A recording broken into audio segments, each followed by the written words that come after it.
This, it looks like a micro grease gun, but it's not. It's a little portable compressor. Now, according to the reviews, it's supposed to be very good. I'm disappointed in how light it is and how small it is. But hopefully it might be a bit like the Mini Merlot where it punches well above its size. We'll see. Anyway, so take a battery. Someone else has said, how did I get on with the fake heat gun? No, it's still going strong. Very good. Although we did lose it on the floor somewhere in here. Rob was looking for it the other day, but no, it was worth it. The fake air compressor was only a tiny little bit cheaper. So this came with more attachments, so I actually went for the genuine Makita one. But now I'm just looking for some batteries to take with it. But we must have about 20 Makita batteries and I can't find any. So I don't know where they all are unless they're in Rob's van or in the buggy. Oh, actually there might be some in there. So yeah, I'm gonna go move this, blow this tyre up, move this hay round. Big Brogan's here. Simon's loading up chip on our Merlot. That Merlot's still got the spreader bail on. Won't be using that for a few days, so we're going to drop that off now in that bay. To be honest, it's now empty of chip. Keep it under cover and nice and dry. We've given a little bit of airflow last night to that straw on the floor, so we'll have a look at that later on. Once we've changed round some of the chip this morning, got a bit more fuel available, we can up the ramp up the air to it and dry it a bit quicker. 939 looking cool there. Oh, it stinks. What is it? It's pollen substitute. It's just like mustard. Well, a little bit, yeah, or a really bad night for the curry. But ultimately, it's brewer's yeast with a few little extras added into it. And the bees take that as a pollen sub before the flowers open. So have you made it yellow, or is it because of just what's in it? No, that's because of what's in it. Because it does look like pollen, doesn't it? Yeah. It just the additives in it, and that looks like peanut butter, that bit there. Like, give it a go, give it a taste. Whoa. So can people see what you're going to do with it on? Where's it gone? On the YouTube. Later. Simple, beautiful, honey. There'll be a post next week about it. Yeah. Next week? Yeah, I'm not up to your stage yet as a YouTube builder. I'm only on 1 a week at the moment. So what do you reckon then? Nearly 1,000 subscribers by next week? Fingers crossed. Yeah. If we can get a few more from your guys and go and watch what he's doing with this in a bit anyway. Like Paul Daniels as well, he's got his glamorous assistant with him with the wrong hat on. I thought I'd give you a pink hat. We're plugging our own brand today. Oh yeah, there you go. Check it out anyway. I'm at Wellbrook now and let's try this on this tyre. I left the fork in the air last night and I thought, I hope when I come back this morning the tyre's not come off the rim. Anyway, luckily it hasn't. Morgan thinks it's the valve leaking on the rim is why it's going down, so we'll blow it up and move the hay about and then we'll maybe have a look at that, see what's going on. Is that going to fit in there? Should do, shouldn't it? I need 2 hands though.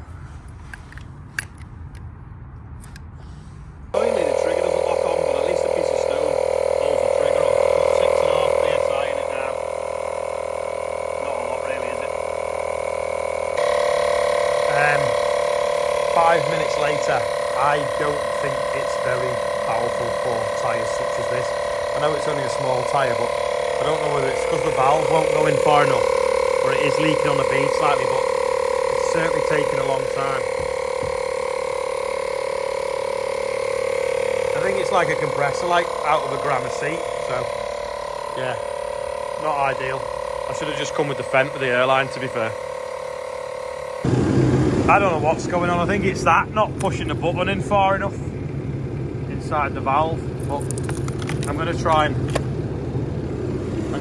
back up steady in a nice curve across the road and try and go to the compressor the other side of the road. Yeah, so that didn't work. That lump of stones just pulled the tyre off the rim. But at least we can get in now and change the valve. Oh! Sheep are making a noise because they can hear me. I've left that there, dropped the spike off, put it on the blocks of on the pallet so we can change the valve. I'll go and get the other Merlot. In hindsight, I should have just took an impact gun instead of this, and then I could have just took the wheel off, brought it back, changed the valve, blow it up, took it up and put it back on again. So I'll go up now with the other Merlot and take an impact gun with me.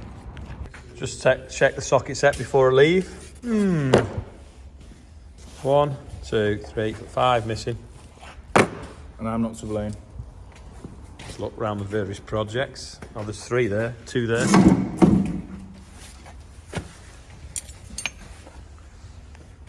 Is that one? Or not? No. Got the gun and the sockets down there. Just going to drop this letter off around the corner and introduce the B-man to the new neighbours. Just called in at the farm to the new neighbours. So they've coppiced the hedge. So it looks horrific because it's cut right down to ground level. That's all what's cut off there. But in a few months, this will look totally different. So, well, you can see the whole hedgerow has been chopped off and placed there, so the bugs can still live in it. That eventually, I don't know what they'll do, but normally you'd use it for biomass. But because there's such a big root structure underneath, and now you've got a lot of light into it, and any gaps they'll plant up with some whips of different species. In the spring, that'll just look amazing. It's looking a bit sorry for itself, but I'll take the wheel off in a minute. I'll just get this hay out the shed first. We leave a spike up here now all the time, so we don't have to carry up and down the road. Just click it on now. Line the 2 hooks up, lift, let it swing, and then that little peg in the middle will drop in. But I need 2 hands to press that and the red button at the same time.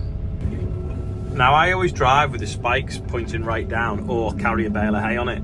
Someone was telling the other day, at that open day I went to, that they got 3 points on the licence for driving down the road with a bale spike on the front because the tines weren't protected. Now, I don't know how they had them positioned, but yeah, it's pretty bad that, isn't it, really?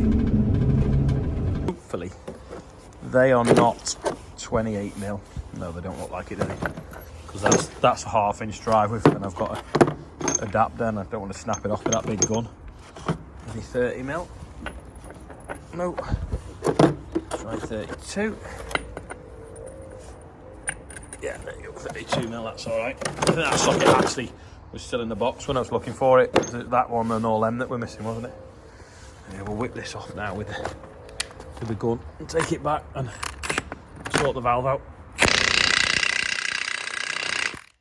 Jesus. I'll just put that on, but it's tight.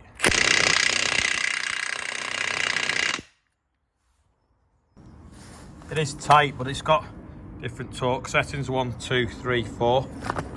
Anyway, I've turned it up now and it's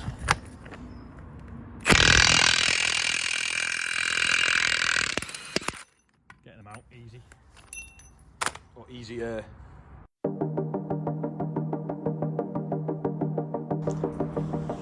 I did think, oh, I'll get the wheel and I'll slide it underneath the boom and then take it back with that, but it's a lot bigger than I remembered it.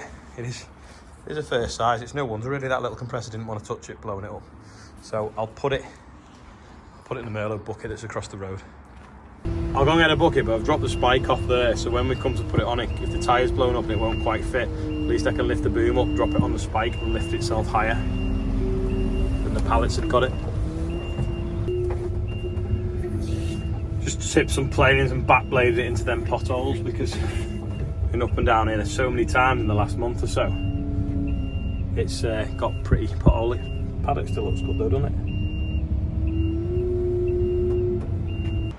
Hard to see on the camera, but by the looks of this, the straw is drying nicely. You can see patches where the moisture's been driven out through it, and that there certainly feels dry. You can see it sort of like blowing a little bit in the wind.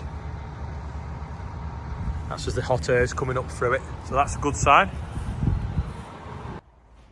Do you ever have them days when you think you've got best laid plans and then the next thing you just don't get anything really achieved? So this morning, me and John were going to go and level the rest of that shed, but his dad had a fall last night, so John's been in hospital. So then that meant that we weren't doing that. And I only then thought, oh, well, I'll just move that bale of hay and go up to Charlotte's mum and dad's because she'd gone up there yesterday in the snow. Then end up messing with that tyre and feel like I've wasted the whole day messing with a wheel. A few people have called in as well, things like that. I had to drop something off, but yeah, I just feel like I've not really achieved a lot today. But birthday bumper, someone on it that is famous and it's their birthday today. Now, I've put it on just to see if you notice, so let us know who you think it is. But we'll get going. We've got Chris Worthy is on there, Loki Hendricks is 60, Declan Donovan is 52, Charlotte Tilbury, Emily O'Donovan is 1, Cy Ferg is 55, new knee Danny, so Danny Derbyshire's on there, so they come and help at the tractor run Old Hay volunteering this year, so thanks for that, and she's had a new knee, so hope you're getting a speedy recovery. And Louise Ann Ferguson is 34, and it's something like 58,800 and something. I forgot to write the amount on, but yeah, that's today's birthday bumper. Anyway, that's all for today. I'm gonna shoot up now and get some tea. So thanks for watching, and I'll see you all tomorrow.